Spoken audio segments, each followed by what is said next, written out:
ሰላም ጤና ይስጥልኝ። አጣሪ ኮሚቴው ካህናት እንዲገደሉ ውሳኔ ሰጥቶ መጥቷል። እንዴት አደራችሁ?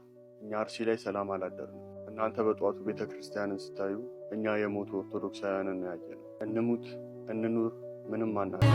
በስመ አብ ወወልድ ወመንፈስ ቅዱስ አሐዱ አምላክ አሜን። ውድና የተከበራችሁ የ16 ሚዲያ ተከታታዮች እንዴት አላችሁልኝ? በያላችሁበት ሰላማችሁ ብዛ እያልኩኝ ዛሬም በአዲስ ቪዲዮና በወቅታዊ ጉዳዮች ተመልሼ ወደ እናንተ መጣሁ። ዛሬ ቀደም ብለን የምናየው ቪዲዮ በአሩሲ ሀገረ ስብከት ላይ ምዕመናን አሁንም እየተጨፈጨፉ ይገኛሉ ማለት ነው። በዛውም አካባቢ ደግሞ ስብሰባዎችም ነበሩ። እንዲሁም ደግሞ ምዕመናን አሁንም እንደሚታፈኑት መረጃዎች እየወጡ ይገኛሉ ማለት ነው። ለእናንተ ቀደም ብዬ የሚያስደምጣችሁ ቪዲዮ ሲሆናል። በሁለተኛ መረጃችን የሚሆነው ኦርቶዶክሳውያን በጎንደር ላይ አሁንም ታሪክ እየሰሩ ይገኛሉ ማለት ነው። በሶስት ቀን ጉባኤ ላይ ምን እንደፈጠረ እናንተ የሚያሳያችሁ ይሆናል። ቪዲዮን እስከ መጨረሻ በመከታተል ላይክ እና ሼር እያደረጋችሁ ለሙሉ ዓለም እንድታደርሱ በልዑል እግዚአብሔር ስም እያሳሰብኳችሁ እንደዚህ አይነት ጠቃሚ ቪዲዮዎችና ወቅታዊ ጉዳዮችን በጥቂት ደቂቃ ብዙ መረጃዎችን ወደ እናንተ ስለምናመጣላችሁ ቻናሉን ሰብስክራይብ በማድረግ ቤተሰብ ይሁኑ። ሀሳብ አስተያየታችሁን ኮሜንት ላይ አስቀምጡልኝ። ቀጥታ ወደ ዛሬ ቪዲዮአችን እንሄዳለን። ሰላም ጤና ይስጥልኝ። በዛሬው ዕለት ባልመጣ ደስ ይለኝ ነበር፣ ግን አንዳንድ ጉዳዮች አስገዳጅ ስለሆኑ ተመልሼ መጥቻለሁኝ። ጀጁ ወረዳ ላይ ስብሰባ ነበረ። የሃይማኖት ተቋማትን እዛ አካባቢ ያሉ የሃይማኖት አባቶችን ሰብስቤ አወያየሁኝ ይላል። እንደምትመለከቱት እነኚህ ናቸው እንግዲህ ኦርቶዶክሱን ወክለው የሃይማኖት አባቶች፣ ሙስሊሞችም ክርስቲያኖችም ተሰበሰቡ የተባለው ይሄ ክርስቲያን የወከለ ሰው እዚህ ውስጥ ይታያቸዋል። ግን መንግስት ግን እያለ ያለው በማህበራዊ ሚዲያ እየፖስት ያለው ምንድነው? ጀጁ ላይ የሚገኙ ከሁለቱም እምነት ተቋማት ከሙስሊምናም ከክርስትናው ያሉ ተቋማትን እዛ ያሉ ምዕመናንን ሰብስቦ እንዳወያየ ከዛ ደግሞ እዛ ላይ ሀገር ላይ ሰላም እንደሆነ እየተናገርን ያለው እውነት ይሄ የኦርቶዶክሳውያን ተወካዮች ያሉ ይመስላችኋል? እውነት እዚህ ፎቶ ውስጥ ኦርቶዶክሳውያን ያለው? እንዲህ ነው እየተጫወተ ያለው። ሙሉ ለሙሉ ከክርስትና የጸዳ ማህበረሰብ ከክርስትና የጸዳ ወረዳዎችን ቀበሌዎችን እየፈጠሩ ደግሞ በፎቶ ስለማይዋሽ እንደምትመለከታቸው ከሃይማኖት አባቶች ጋር እንደተወያዩ አድርጎ ደግሞ ይነግሩናል። እየተወያዩ ያሉት ከየትኛው ሃይማኖት አባቶች ጋር እንደሆነ ፍርዱን ለእናንተ ልተው።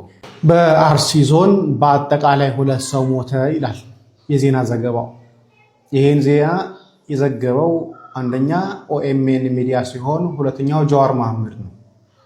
ሌሎቹ ሰዎች እንደ ሰው አይቆጠሩም ማለት ነው። 2 ሙስሊሞች ሲሞቱ 2 ሰዎች ሞቱ ብለው ዘግበዋል።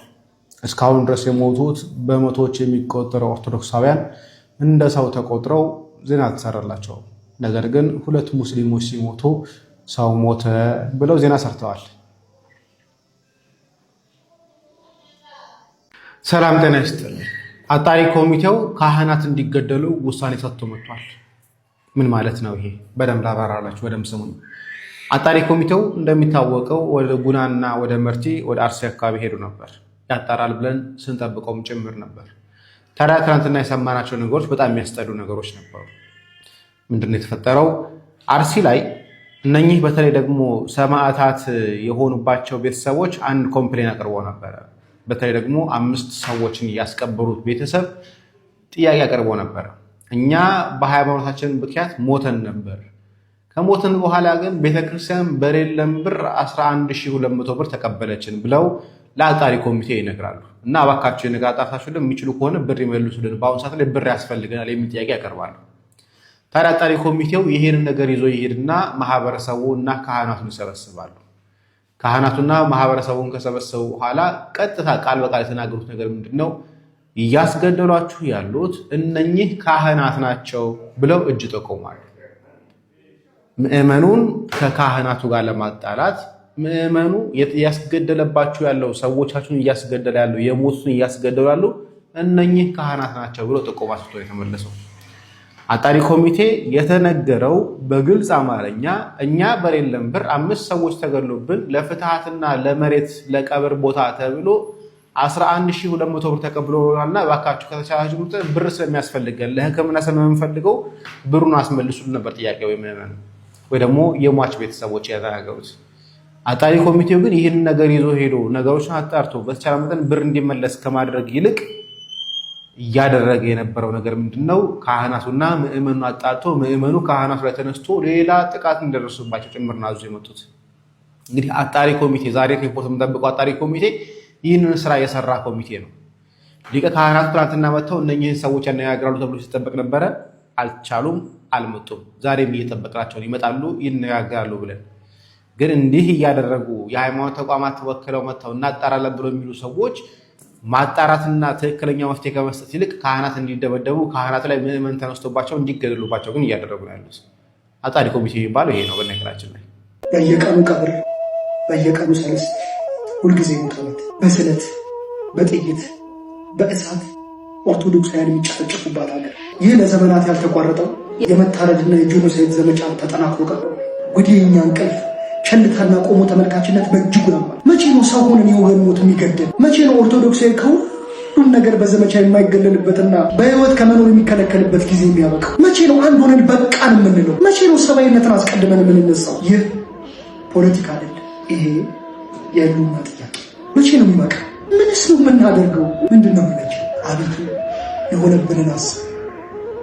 የሰማዕታቱ በረከት ይደረግ። እኛ ግን ብዙ ይጣበቅብናል። እንዴት አደራችሁ? እኛ አርሲ ላይ ሰላም አላደርንም። እናንተ በጠዋቱ ቤተ ክርስቲያንን ስታዩ እኛ የሞቱ ኦርቶዶክሳውያንን ያየነው። እንሙት እንኑር ምንም አናቅም። ቀኝ ጉንጭህን ሲመታ ግራውን ደግሞ አዙርለት የሚለው የመጽሐፍ ቅዱስ ቃል ለሚያምኑ ብቻ ነው። ክርስቲያን ሲመታ እንደ ሚስማር ይጠነክራል አትበሉ፣ አይጠነክርም። እየሞትን እንበዛለን አትበሉ፣ ስንሞት እናልቃለን። እኔ መሞት አልፈልግም። እየኖርኩኝ ብዙ ኦርቶዶክሳዊ ክርስቲያኖችን ማፍራት ነው የምፈልገው። ስንኖርም ስንሞትም የእግዚአብሔር ልጆች ነን። ውድ ኦርቶዶክሳውያን በተለይ ደግሞ ከጥቅምት 18 2018 ዓ.ም ጀምሮ የአርሲ ኦርቶዶክሳውያን ጭፍጨፋ፣ ግድያ፣ ሰማዕትነት በሚዲያ ይፋ ከተደረገ ወዲህ ማህበረ ቅዱሳን ሚዲያ ነው ይፋ ያደረገው። ዝም ተብሏል። ኦርቶዶክሳውያን ቀሲስ ኤፍሬም እሸቴም መልእክት አስተላልፏል። እንዲህ ብሏል። መንግስትም ዝም ብሏል። ኦርቶዶክሳውያን ቋሚ ሲኖዶስና ቤተ ክህነቱም ዝም ብለዋል። ቅዱስ ሲኖዶሱም ዝም ብለዋል። ብፁዕ አቡነ ያሬድ የምስራቅ አርሲ ሀገረ ስብከት ሊቀ ጳጳስ ናቸው። በሀገረ ስብከታቸው የተፈጸመውን ግድያ፣ ጭፍጨፋ፣ ሰማዕትነት ዝም ብለዋል። ብፁዕ አቡነ ያሬድ ሰንበት ትምህርት ቤቶች፣ የወጣት ማህበራት እንዲሁም ሴሌብሪቲ ሰባኪያን ወንጌልም እነሱም ዝም ብለዋል። ብፁዓን አባቶች ከጥቂት አባቶች በስተቀር በተለይ ደግሞ የኢትዮጵያ ኦርቶዶክስ ተዋሕዶ ቤተክርስቲያን 60 አበው ሊቃነ ጳጳሳት እንዳሏት ይታወቃል። እነሱም ዝም ብለዋል። ኦርቶዶክሳውያን የሚዲያ አካላትም ዝም ነው። የአርሲ ኦርቶዶክሳውያን ጭፍጨፋ አልሰሙም መሰለኝ፣ ዝም ጨጭ ብለዋል። ኦርቶዶክሳውያን እየተወያያችሁበት ኮፒ ሊንክ፣ ሼር፣ ሪፖስት እያደረጋል። እንዴት አደራችሁ? እኛ አርሲ ላይ ሰላም አላደረንም። እናንተ በጠዋት ተነስታችሁ ቤተክርስቲያን ስትሄዱ እኛ የሞቱ ኦርቶዶክሳውያን እናያለን። በየቦታው ኦርቶዶክሳውያን ተገድለው ደማቸው ፈሶ፣ ካህናቶች ደማቸው ፈሶ፣ ሕፃናት፣ ትልልቅ አዛውንት ደማቸው ፈሶ ሬሳቸውን በየቀኑ እናያለን። እናንተማ መሀል ከተማ ቁጭ ብላችሁ ታድላችሁ። እናንተ ጋር አይመጣም ሰይፉ፣ እናንተ ጋር አይደርስም። እኛ መከራ ላይ ነን። የአርሲ ኦርቶዶክሳውያን ተሰቃይተን ያለነው ከሞት የተረፍነው ዛሬ መጡ ነገ መጡ እያለ ትልቅ ስቃይ ውስጥ ነው ያለነው። እናንተ ባለማተቦች ድምጻችሁን ያላሰማችሁ ድምጻችሁን አሰሙ። ለአርሲ ባለማተቦች ድምጻችሁን አሰሙ። ሕፃናት እየታረዱ ነው። ትልልቆች እየሞቱ ነው። አባቶቻችን አንድ ከብት እንኳን እንደሞተላቸው ምንም አይመስላቸውም። እየሞተ ያለው እኮ ሰው ነው። ምንም አይመስላቸውም። ትንፍሽ እኛ እኮ ከዛ ጋር ተጣሉ ሌላ ነገር አድርጉ እኮ አይደለም ያለው። ቢያንስ የሐዘን አዋጅ እንኳን ይታወጅልን፣ ምህላው እንኳን ይታወጅልን ያለው። ቢያንስ አንድ ላይ ሰብሰብ ብለን እግዚአብሔርን እንጩህ። ጥቁር ለብሰን እንደዚህ ቀደሙ እግዚአብሔርን ደጃፍ መተን እንጩህ ነው ያላችሁ። ምሩን እኛ እንከተላለን ያላችሁ። ዝም ብላችኋል። ሰይፍ እየበላ ነው። እረኛ የሌለው መንጋ ሆነናል። እረኛ የሌለው በግ ሆነናል። መከራ ላይ ነው ያለው የአርሲ ኦርቶዶክስ። እኛ ሞተናል። እጅግ ያሳዝናል። የሰው ልጅ ሞት በቃ ልንልና ሁላችንም ልንቃወም ይገባል። ሁላችንም ይህንን ቪዲዮ ታዲያ የሚመለከተው አካል ጋር ይደርስ ዘንድ እንዲሁም ደግሞ የሚመለከተው አካል ምላሽ እንዲሰጥበት ሁላችንም ሼር፣ ኮፒ ሊንክ እንዲሁም ሪፖስት በማድረግ እንግዲህ በኩላችሁ እንድትወጡ ጠይቃችኋለሁ። እንግዲህ ከሰሞኑ በአርሲ ዞን ሁላችንም እንደምናውቀው በኦርቶዶክስ ተዋሕዶ እምነት ተከታዮች ላይ ባልታወቁ ኃይሎች ተከታታይ የሆነ ጥቃቶች እየደረሱ እንደሚገኝ የሚታወቅ ነው። በዚህም እጅግ በርካታ ኦርቶዶክሳውያን ከ2 ዓመት ሕፃን እስከ 70 ዓመት አዛውንት በግፍና በአሰቃቂ ሁኔታ ተገለዋል። ሆኖም ግን ከሚመለከተው አካል እንግዲህ እስካሁን ምንም አይነት የተሰጠ ግልጽ የሆነ ምላሽ የሚሆን ማብራሪያ የለም። እንዲሁም ሁላችንም ልናወግዝና ፍትህ ልንጠይቅበት የሚገባ ጉዳይ ነው። ታዲያም ነግበኔ ነውና እንግዲህ ሁላችንም ፍትህ በአርሲ ለሚገደሉት ኦርቶዶክሳውያን ልንጠይቅ ይገባል። ኢትዮጵያን ኦርቶዶክስ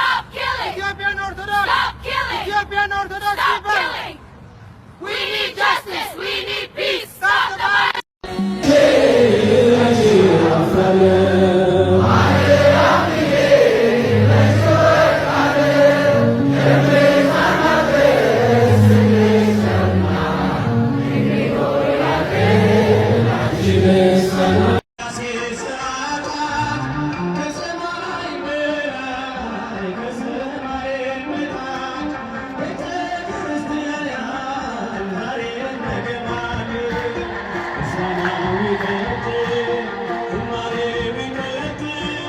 በስሙ መሰብሰብ በስሙ መስራት ስለ ስሙ መኖር በስሙ መሞት አይደለም።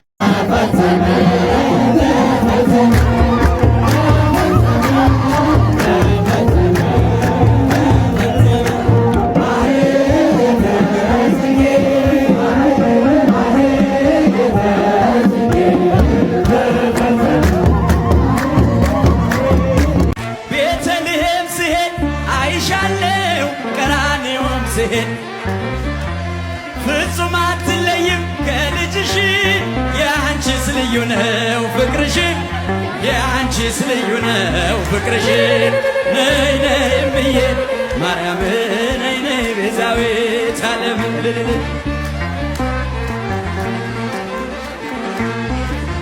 ነይ ነይ እምዬ ማርያም ነይ ነይ ቤዛዊተ ዓለም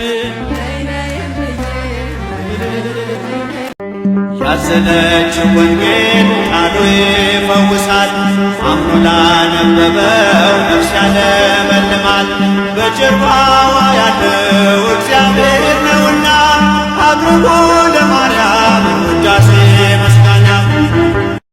የዛሬ ቪዲዮ ይሄን መስል ነበርና በቪዲዮ እንደተጠቀማችሁና አዳዲስ መረጃዎች እንዳገኛችሁ ስለማልጠራጠር ላይክ በማድረግ ጨርሱልኝ። እንደዚህ አይነት ጠቃሚ ቪዲዮዎችና ወቅታዊ ጉዳዮችን በጥቂት ደቂቃ ብዙ መረጃዎችን ወደ እናንተ ስለምናምጣላችሁ ቻናሉን ሰብስክራይብ በማድረግ ቤተሰብ ይሁኑ። ሐሳብ አስተያየታችሁን ኮሜንት ላይ አስቀምጡልኝ። በሌላ ቪዲዮ እስከምንገናኝ ቸር ቆዩልኝ።